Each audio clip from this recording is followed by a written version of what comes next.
জীবনে চলার পথে ছোট ছোট কারণ আমাদের নানান পরিস্থিতিতে ফেলে দেয়। হতে পারে আমরা ছোট ছোট কারণগুলোকে খুব একটা গুরুত্ব দেই না, আবার যখন গুরুত্ব দেই তখন কিন্তু নানান বিপদে পড়ে যাই। তবে সময় থাকতে গুরুত্ব দেওয়াটা সবচেয়ে ভালো। তা না হলে দেরি হয়ে গেলে কিন্তু আমরা আরও বড় বিপদে পড়ে যাই, যেটা কিনা আমরা দেখার জন্য প্রস্তুত না।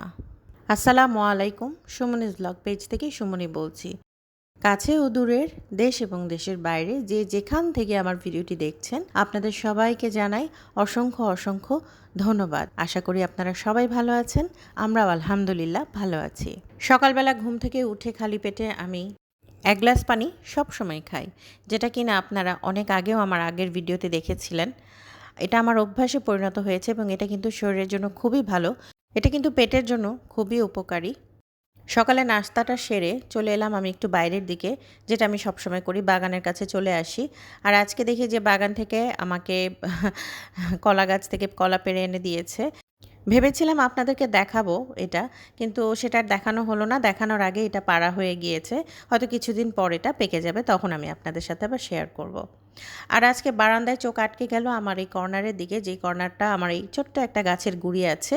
এটা আমার খুবই পছন্দের একটা গাছের গুঁড়ি, অনেক আগের কেনা। তো এটাকে আমি বেশিরভাগ সময় গাছ এবং ছোট ছোট পাতাবাহারের গাছগুলো দিয়ে আমি সাজিয়ে রাখি। তো আমার খুব পছন্দ জায়গাটা, কিন্তু খুব তাড়াতাড়ি এটা নোংরা হয়ে যায়। আর প্রতিদিনই বলতে গেলে পরিষ্কার করতে হয়। আর গাছগুলোতে পানি না দিলে যেন গাছের পাতাগুলো মানে মরে যায়। আপনাদের জন্য বেশিরভাগ সময় আমি রান্নাবান্না নিয়ে আসি, আমার ঘরের টুকটাক কাজ নিয়ে আসি, তবে বেশিরভাগ সময় রান্নাটাই করি। তবে মাঝে মাঝে যেটা হয় যে অসুস্থতার কারণে, নিজের অসুস্থতা বা বাচ্চার অসুস্থতার কারণে আমি কিন্তু অনেক সময় হেরে যাই বলতে মনে হয় যেন আমি আজ আর হয়তো ভিডিও করতে পারবো না। ভিডিও করাটাও কিন্তু অনেক বড় একটা কাজ। শুধু যা ইচ্ছা তাই ভিডিও করলে তো আর আপনাদের সেটা ভালো লাগবে না, আপনারা আমাকে বকা দিবেন। তো আমার শরীরটার চেয়ে বড় কথা, আমার ছোট মেয়ের শরীরটা একটু খারাপ ছিল। তো আমি একটু হতাশ হয়ে গিয়েছিলাম। আর আমার যখন মেয়েটার শরীরটা খারাপ হয়ে গেল, তখন দুনিয়া ভুলে ওকেই আমার সময় দিতে হয়। যেটা আমরা জানি যে ছোট বাচ্চারা থাকলে বা বাচ্চারা অসুস্থ হলে মাদেরই সবচেয়ে বেশি টেনশন কাজ করে যে বাচ্চাটা কিভাবে সুস্থ হবে, আর ডান বাম আর তাকানো যায় না। তখন আমার মনে হয় যে যারা কন্টেন্ট ক্রিয়েটর, ছোট ছোট কন্টেন্ট ক্রিয়েটর বড় হয়েছেন, অনেক ফেমাস হয়েছেন, তারা কিভাবে দিনগুলো পাড়ি দিয়েছে।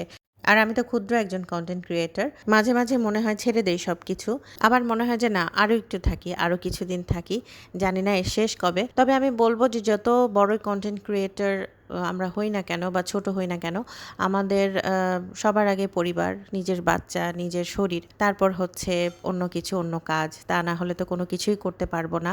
আর সব সময় আমার জন্য দোয়া করবেন, আমার সন্তানদের জন্য দোয়া করবেন। আর আমি যেন আপনাদের জন্য ভালো ভালো সুন্দর সুন্দর কিছু ভিডিও বা ব্লগ আপনাদের সামনে নিয়ে আসতে পারি, এটার জন্য আপনারা সব সময় আমার জন্য পাশে থাকবেন। আজ এ পর্যন্তই। সবাই ভালো থাকবেন, সুস্থ থাকবেন। আল্লাহ হাফেজ।